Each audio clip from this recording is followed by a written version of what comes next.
one of the most naturally talented motor racing drivers of all time, died when his Lotus-Cosworth left the German track at 140 miles per hour and hit a tree.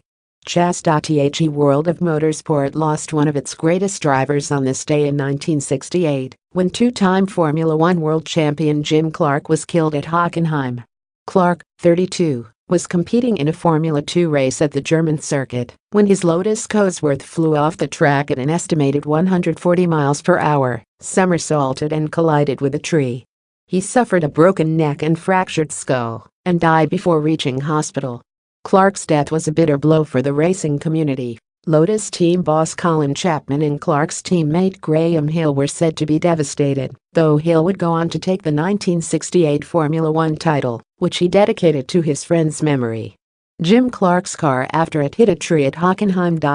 Scott, who won the F1 title for Lotus in 1963 and 1965, was considered one of the safest and most natural drivers on the circuit, and many of his fellow racers expressed doubt that driver error had caused the crash. A deflated rear tire was widely blamed for the incident. Fellow driver Chris Amon said of his feelings on hearing of Clark's passing, "If it could happen to him, what chance do the rest of us have? I think we all felt that.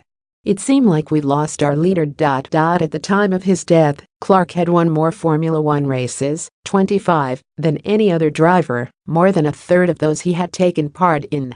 His record would be overtaken by Stewart in 1973, but his 7 wins in a single season in 1963 was only overtaken 25 years later by Ayrton Senna, another hugely naturally talented driver who died behind the wheel. Clark was buried in the village of Chirnside, near where he had grown up in Berwickshire.